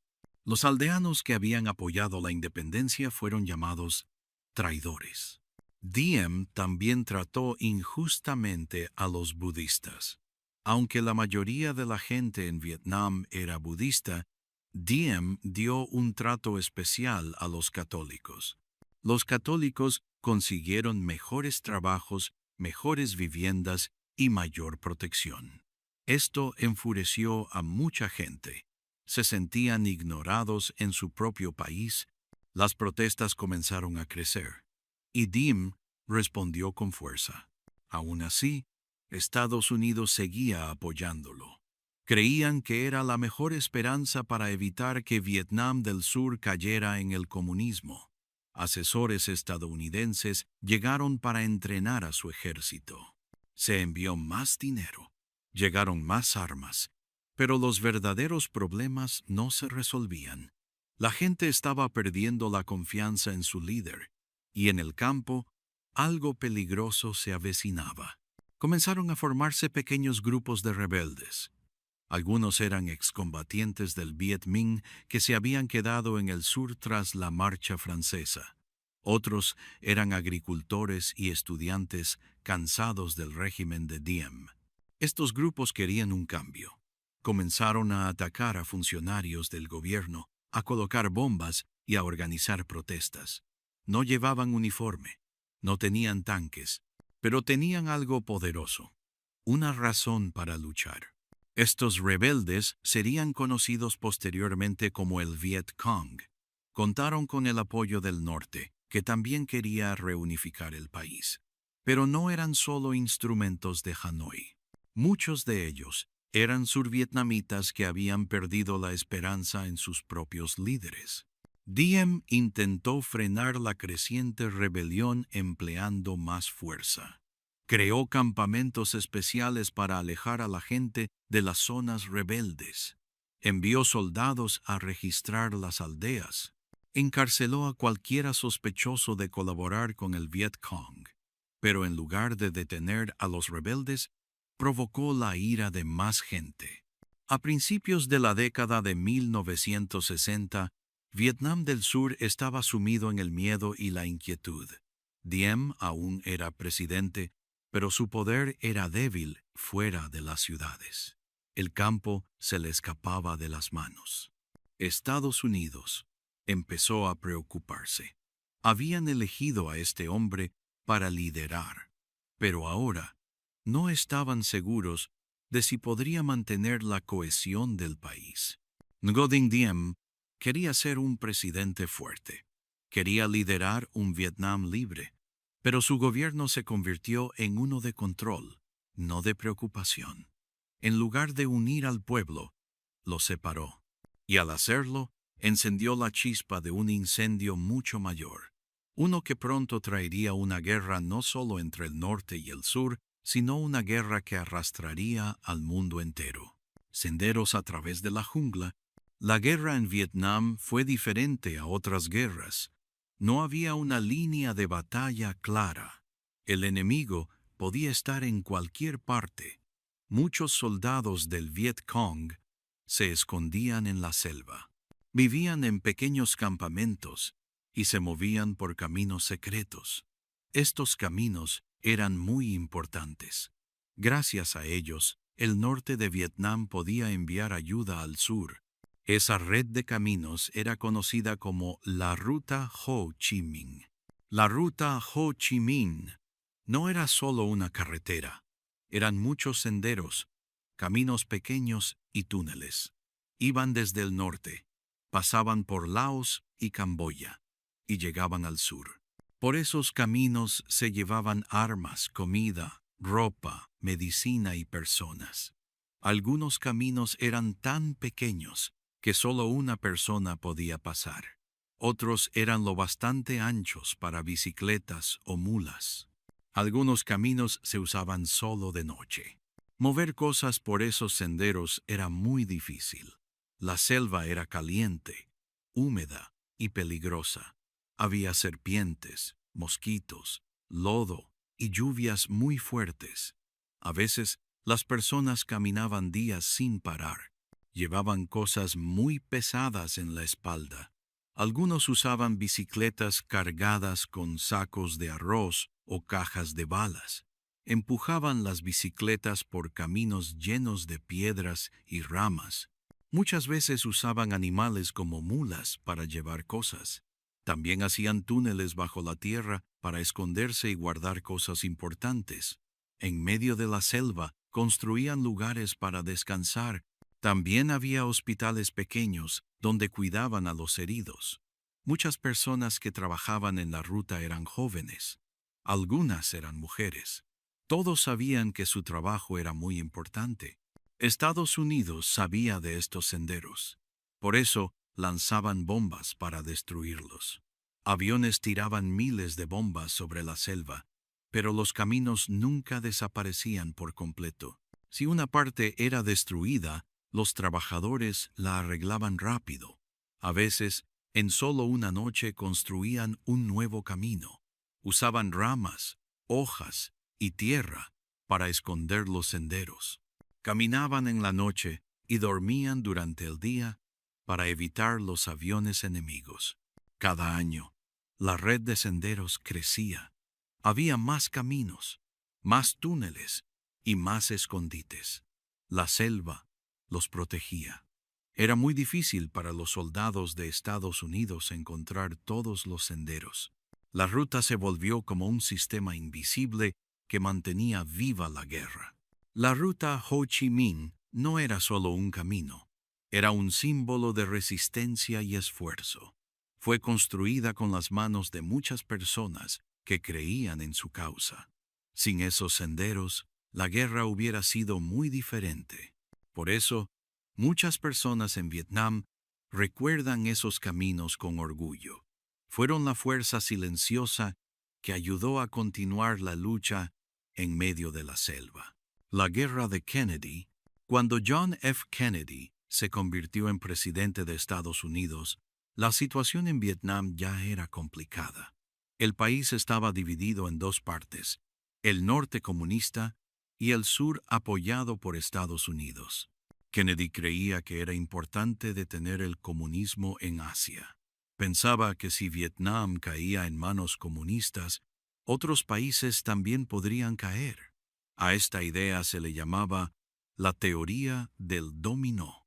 Al principio, Kennedy no quería enviar soldados a pelear.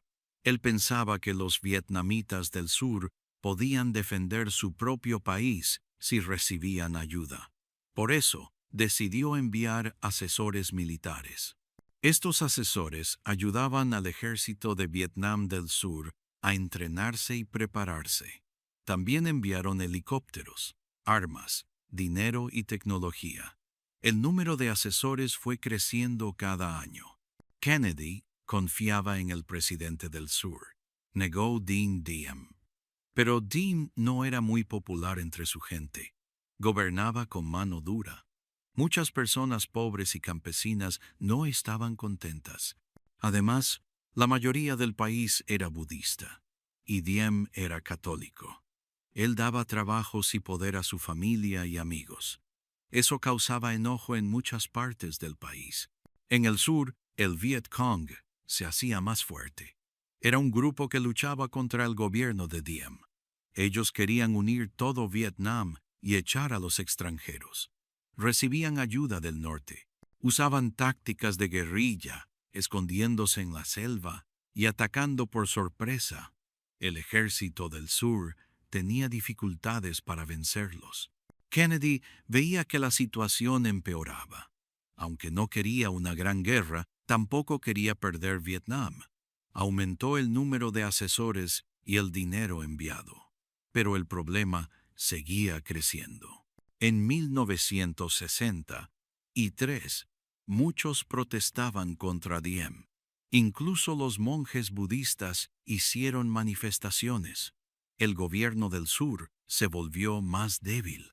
Ese mismo año, militares del sur hicieron un golpe de estado y mataron a Diem. Kennedy no lo ordenó, pero sabía que podía pasar. Después de eso, hubo más confusión en el gobierno del sur. Nadie sabía quién tenía el control. La situación en Vietnam se volvió aún más difícil de manejar. Kennedy no tuvo tiempo para cambiar su plan. En noviembre de 1963, fue asesinado en Estados Unidos. Su sucesor, Lyndon B. Johnson, tuvo que decidir qué hacer. Aunque Kennedy no comenzó una guerra grande, su gobierno marcó el inicio de una mayor participación estadounidense. La guerra de Kennedy fue silenciosa, pero importante. Fue el momento en que Estados Unidos decidió apoyar fuertemente al sur. Aunque Kennedy quería evitar un conflicto grande, sus acciones llevaron al país más cerca de una guerra abierta. Su tiempo en la presidencia dejó una marca profunda en la historia de Vietnam. Fue el comienzo de un camino difícil para todos. Tonkin, verdad y desencadenante. En el verano de 1964, algo ocurrió en aguas cercanas a Vietnam que lo cambiaría todo. Ocurrió en el Golfo de Tonkin, una gran masa de agua frente a la costa de Vietnam del Norte.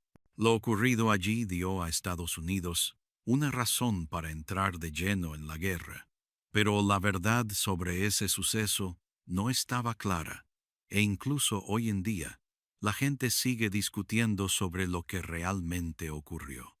En ese momento, Estados Unidos tenía barcos cerca de Vietnam. Uno de ellos era el USS Maddox, un buque de la Armada que navegaba en el Golfo de Tonkin. El 2 de agosto de 1964, barcos norvietnamitas se acercaron al Maddox. Estados Unidos afirmó que los barcos dispararon torpedos. El Maddox respondió al fuego y solicitó apoyo aéreo. Hubo una breve batalla, pero nadie del lado estadounidense murió. El barco no sufrió daños graves. Estados Unidos afirmó que no había hecho nada malo y que simplemente estaba de patrulla. 2 días después, el 4 de agosto, Estados Unidos reportó un segundo ataque en la misma zona. Esta vez, al Maddox se le unió otro barco. La Armada afirmó que estaba siendo atacado de nuevo y que los barcos respondieron al fuego en defensa. Pero esta vez había algo diferente. El tiempo era malo. El mar estaba agitado. Las señales de radar no eran claras. Algunas personas a bordo de los barcos no estaban seguras de si realmente hubo un ataque. Más tarde, incluso la Armada afirmó que podría haber sido un error. Podrían haber disparado contra las sombras o las olas. Aún así, el presidente Lyndon B. Johnson apareció en televisión y anunció al pueblo estadounidense que los buques estadounidenses habían sido atacados 2 veces. Aseguró que los ataques fueron claros y graves. Solicitó al Congreso que tomara medidas. En cuestión de días, el Congreso aprobó lo que se conoció como la Resolución del Golfo de Tonkin. Esta otorgó al presidente Johnson la facultad de usar la fuerza militar en Vietnam sin declarar oficialmente la guerra. Solo 2 senadores votaron en contra. Casi todos estuvieron de acuerdo. Esta resolución se convirtió en el detonante de la plena participación de Estados Unidos en la Guerra de Vietnam. Fue el momento en que Estados Unidos pasó de ayudar en segundo plano a intervenir como combatiente principal. Tras la resolución, el presidente Johnson envió más tropas, más aviones y más bombas. La guerra se agravó rápidamente. Lo que había comenzado como un pequeño conflicto se convirtió en uno de gran envergadura. Pero mucha gente empezó a cuestionar la historia posteriormente. Se preguntaban si el segundo ataque realmente ocurrió. Algunos informes indicaban que no había pruebas contundentes. Las señales de radar podrían haber sido erróneas. El sonar podría haber captado sonidos falsos. Ningún barco estadounidense fue alcanzado. Ningún marinero estadounidense resultó herido. Algunos líderes podrían haber sabido la verdad, pero guardaron silencio. Buscaban una razón para profundizar en la guerra, y el incidente de Tonkin se la dio. Años después, se publicaron documentos e informes secretos. Estos demostraban que el gobierno estadounidense dudaba del segundo ataque incluso entonces, pero aún así lo utilizaron para obtener apoyo para la guerra. La verdad no era tan simple como se le había dicho. El Golfo de Tonkin demostró cómo un solo evento o una sola historia puede desencadenar grandes acciones. Fue el comienzo de una guerra larga y dolorosa. Miles de soldados estadounidenses fueron enviados a Vietnam después. Se lanzaron bombas, se destruyeron aldeas y se perdieron muchas vidas, tanto estadounidenses como vietnamitas.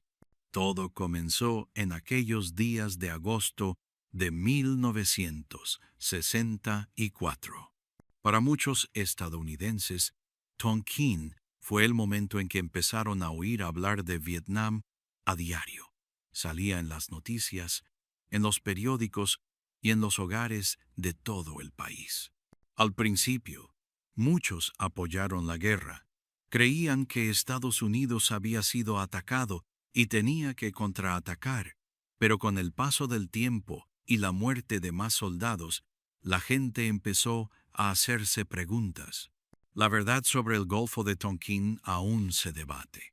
Lo que está claro es que fue un punto de inflexión. Fue el momento en que Estados Unidos entró en guerra. Fue el momento que cambió la historia. Y todo comenzó con un barco en el mar, unas cuantas señales confusas y la decisión de luchar. Trueno rodante. Tras el incidente del Golfo de Tonkin, Estados Unidos comenzó a tomar medidas más drásticas en la guerra de Vietnam. El presidente Lyndon B. Johnson quería demostrar la fuerza de Estados Unidos. Creía que, si usaban su poder, los norvietnamitas dejarían de ayudar al Viet Cong en el sur.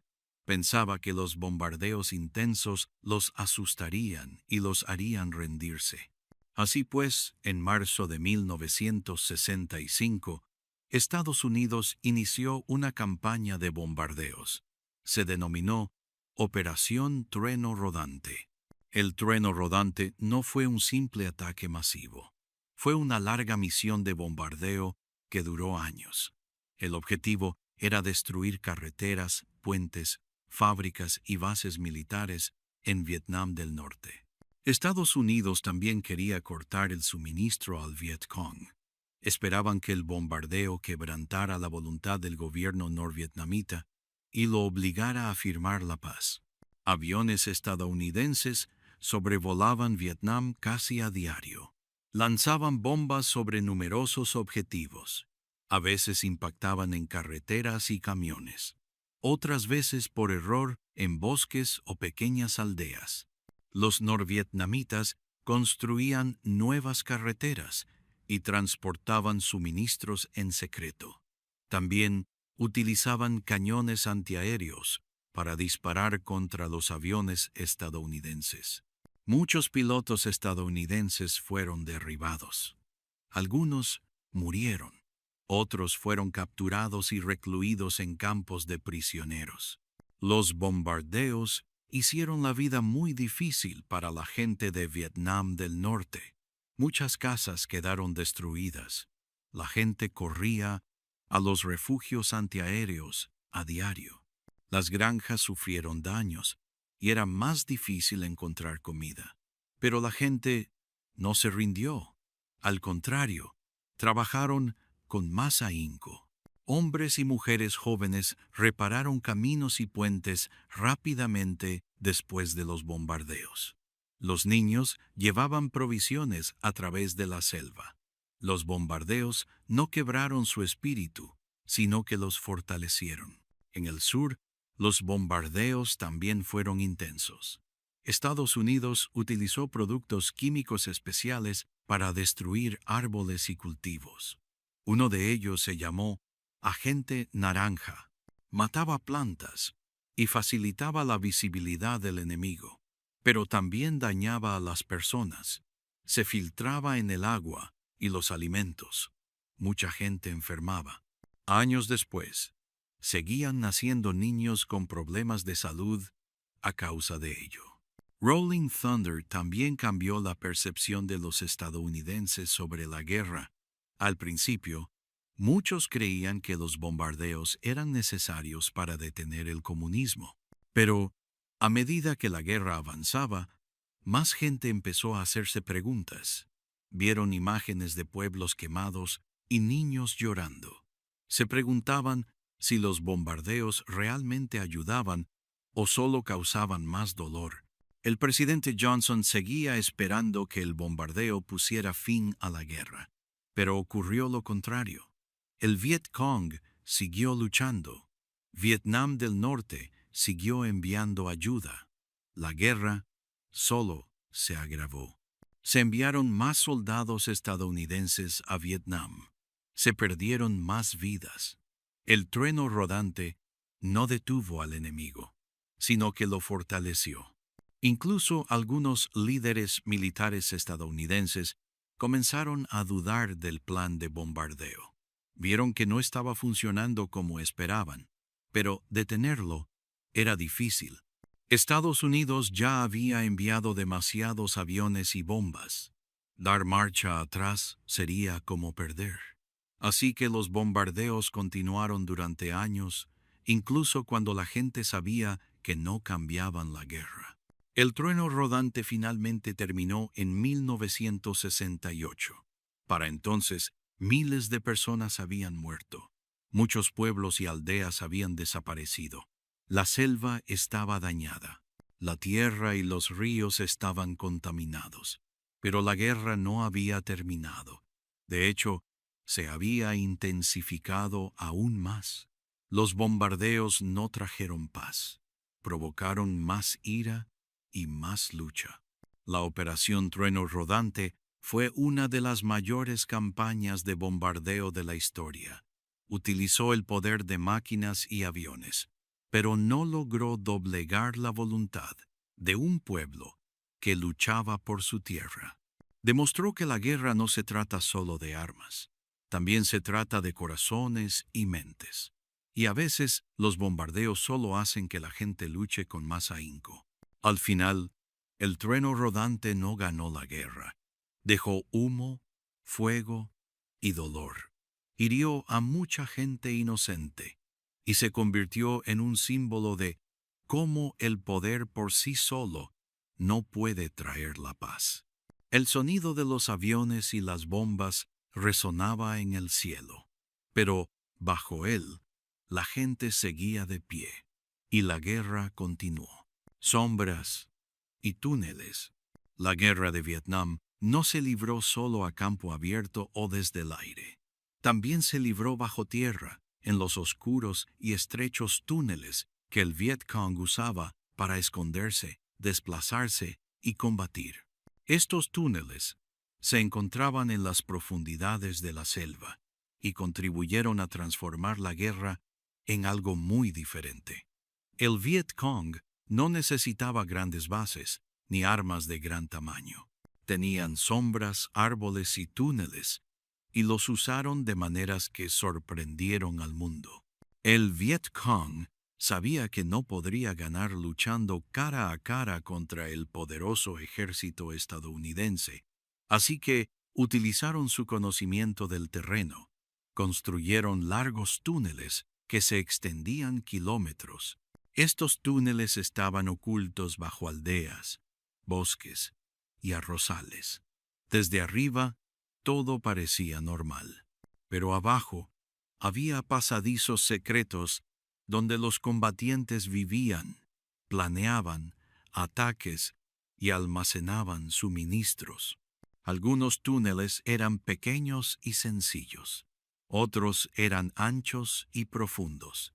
En muchos lugares, los túneles tenían varios niveles. Contaban con habitaciones para dormir, cocinar, almacenar armas e incluso pequeños hospitales. Había puertas secretas y trampas para confundir a cualquiera que intentara entrar. Se hicieron respiraderos para dejar entrar el oxígeno, y pequeñas aberturas dejaban salir el humo de las fogatas sin ser visto. Los soldados estadounidenses los llamaban ratas de túnel, los hombres que debían adentrarse en esos lugares oscuros y aterradores. Estos soldados eran pequeños, valientes y muy cuidadosos. Solo llevaban una linterna, una pistola y un cuchillo. Nunca sabían qué les esperaba dentro. A veces no encontraban nada. Otras veces se topaban con balas, trampas o incluso serpientes dejadas a propósito. Era uno de los trabajos más peligrosos de la guerra. Los túneles ayudaban al Viet Cong a moverse sin ser vistos. Podían atacar repentinamente y luego desaparecer bajo tierra. Podían escapar de los bombardeos excavando más profundamente. Estados Unidos intentó destruir los túneles bombardeándolos o vertiéndoles gas, pero eran resistentes. Cuando una parte era destruida, otra era excavada.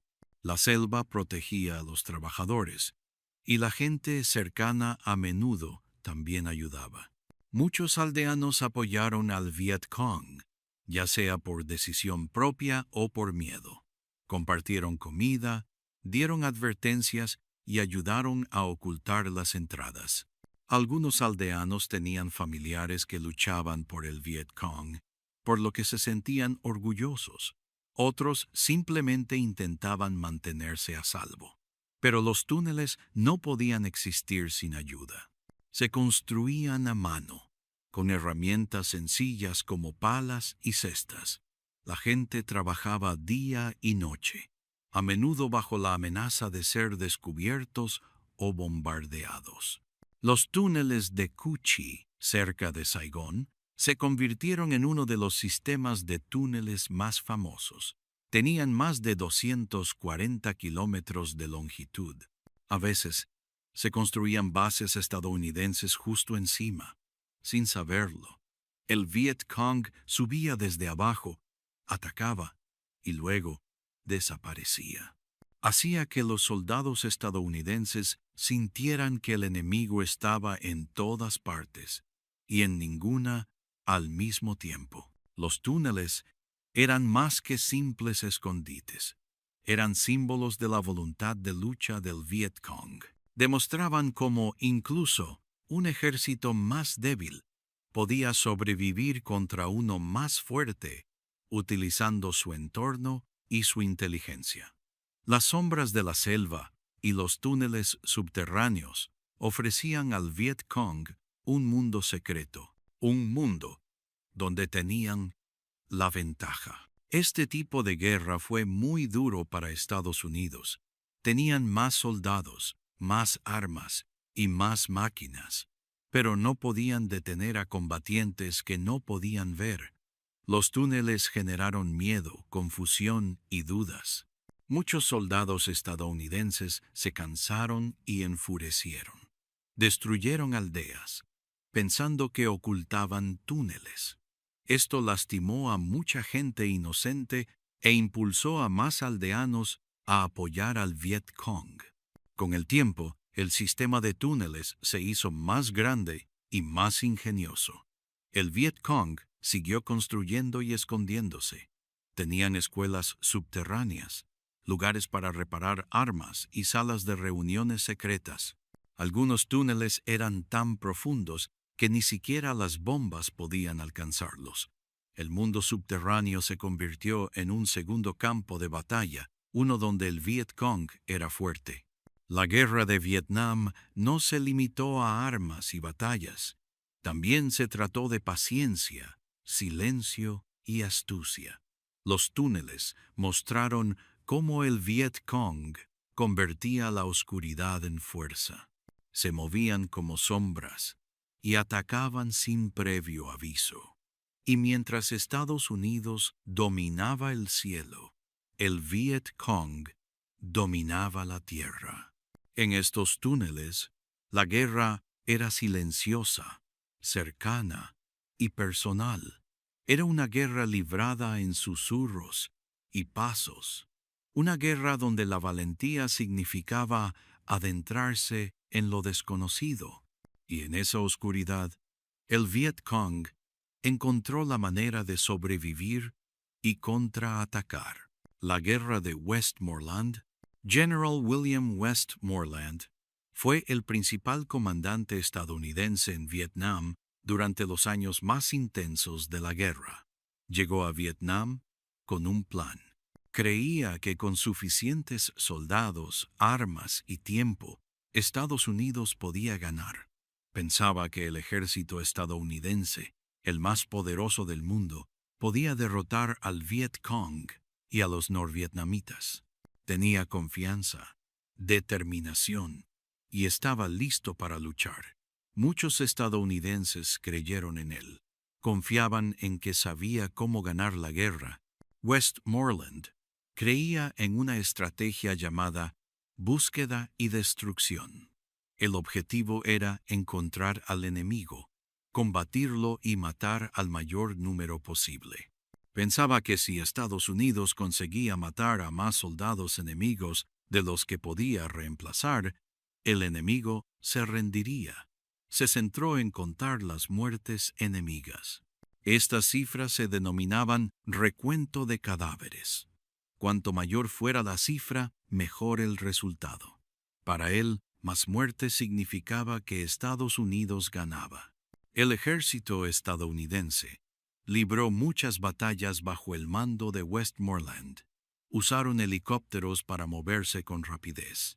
Lanzaron bombas y enviaron grandes grupos de soldados a la selva. Buscaron bases, túneles y casas enemigos. Cuando los encontraron, atacaron con gran fuerza. A veces ganaron, a veces perdieron, pero siempre contaron los cadáveres. Esta forma de luchar causó muchos problemas. Era difícil encontrar al Viet Cong. No llevaban uniforme y se mezclaban con la gente local. A veces, los soldados estadounidenses no podían distinguir quién era el enemigo y quién no. A menudo destruían aldeas enteras solo para estar seguros. Quemaban casas, destruían campos, mataban gente, incluso si no eran combatientes. Esto enfureció a muchos aldeanos y los impulsó a apoyar al Viet Cong. Westmoreland seguía pidiendo más soldados. Cada año la cifra aumentaba. Para 1968, más de 500 soldados estadounidenses estaban en Vietnam. La guerra costó más dinero y más vidas. Pero el enemigo siguió luchando. No huyeron. No se detuvieron. El Viet Cong y los norvietnamitas estaban dispuestos a perder muchos hombres para seguir adelante. Creían que luchaban por su país. Westmoreland creía que podía derrotarlos con fuerza y número. En Estados Unidos, la gente empezó a hacerse preguntas. Veían las noticias. Vieron imágenes de aldeas quemadas y jóvenes soldados muriendo. Escucharon sobre grandes batallas y el aumento del número de bajas, pero no vieron ningún progreso. Westmoreland seguía diciendo que la victoria estaba cerca, pero la guerra no terminó. Familias perdieron a sus hijos. Las protestas comenzaron a crecer. Estudiantes universitarios, madres e incluso algunos soldados comenzaron a alzar la voz. Querían saber, ¿por qué seguimos allí? ¿Por qué luchamos realmente? Uno de los mayores problemas del plan de Westmoreland fue que no comprendía la voluntad del pueblo vietnamita. Estados Unidos luchaba para detener el comunismo, pero los vietnamitas luchaban por su tierra, sus hogares y su libertad del control extranjero. Ya habían luchado contra los franceses. Ahora estaban listos para luchar contra los estadounidenses. No importaba cuántas batallas perdieran, no se rendirían. Westmoreland creía en la victoria mediante el poder, pero el poder por sí solo no bastaba. El Viet Cong luchaba con herramientas sencillas y rifles viejos. Aún así, se movían por túneles, usaban trampas y atacaban cuando menos se esperaba. Eran pacientes, esperaban en las sombras, usaban la tierra como arma. La selva, los ríos y las montañas los ayudaban. A finales de la década de 1960, incluso algunos líderes estadounidenses comenzaron a perder la fe en el plan de Westmoreland. La guerra parecía interminable. Los costos eran altos. Los resultados eran inciertos. En 1968, tras la impactante ofensiva del Tet, Westmoreland fue destituido del mando. Le asignaron un nuevo puesto en Estados Unidos. Pero su tiempo en Vietnam lo cambió todo. La guerra de Westmoreland estuvo llena de fe y valentía, pero también de incomprensión. Creía en la fuerza, no en las personas. Creía en ganar por la fuerza, no con el corazón. Y en las selvas de Vietnam, eso no fue suficiente. Su guerra se convirtió en una lección, la de que la fuerza por sí sola no puede ganar cuando el enemigo lucha con coraje, paciencia y determinación. La guerra continuó, pero el tiempo de Westmoreland como comandante había llegado a su fin. Tet, el punto de inflexión. A principios de 1968 ocurrió algo en Vietnam que cambió la guerra por completo. Se llamó la Ofensiva del Tet. Antes de este momento, muchos estadounidenses creían que la guerra iba bien. Escuchaban de líderes y generales que Estados Unidos estaba ganando. Les decían que el Viet Cong era débil y estaba cerca de la derrota. Pero todo eso cambió durante la ofensiva del Tet. El Tet es el Año Nuevo Vietnamita. Es la festividad más importante de Vietnam.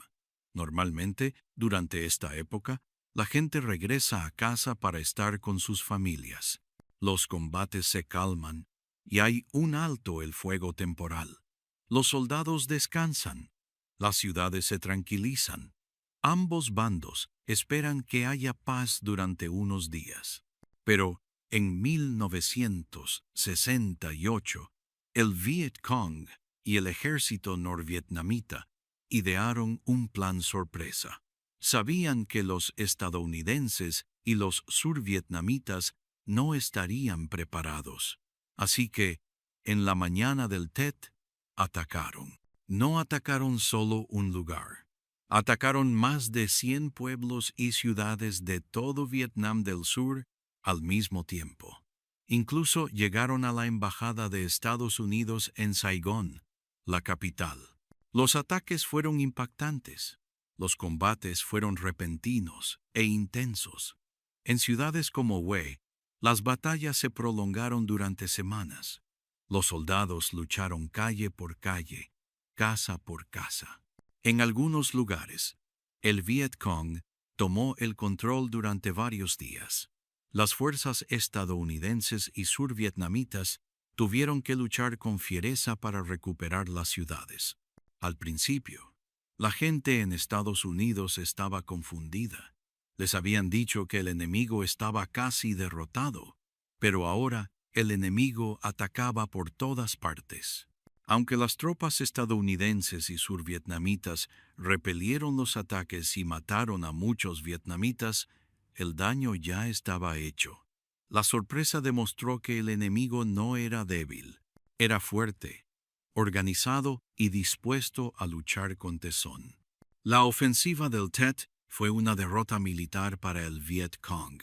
Perdieron muchos combatientes, pero fue una victoria política y psicológica. Cambió la perspectiva de la guerra. Los estadounidenses comenzaron a dudar de lo que decían sus líderes. Vieron que el enemigo aún podía planear grandes ataques. Comprendieron que la guerra estaba lejos de terminar. La televisión mostraba imágenes de los combates todas las noches. La gente veía edificios en llamas, soldados heridos y niños llorando. Una de las imágenes más famosas era la de un oficial survietnamita disparando a un prisionero en la cabeza en plena calle, a plena luz del día. Estas imágenes conmocionaron a la gente y la hicieron cuestionar aún más la guerra. Después del Tet, el apoyo a la guerra en Estados Unidos disminuyó rápidamente. Muchas personas que antes creían en la lucha ahora anhelaban la paz. Querían que sus hijos, hermanos y esposos regresaran a casa. Las protestas se intensificaron. Los estudiantes marcharon en las calles. Algunos quemaron sus tarjetas de reclutamiento. Algunos se negaron a servir en el ejército. El presidente Lyndon B. Johnson, quien una vez dijo que la victoria estaba cerca, ahora veía que el país estaba cansado. En marzo de 1968, pocas semanas después del Tet, pronunció un discurso ante el pueblo estadounidense. Aseguró que no volvería a postularse a la presidencia.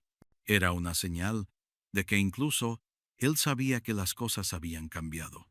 La guerra había tenido un gran impacto. Después del Tet, los líderes estadounidenses comenzaron a hablar de paz.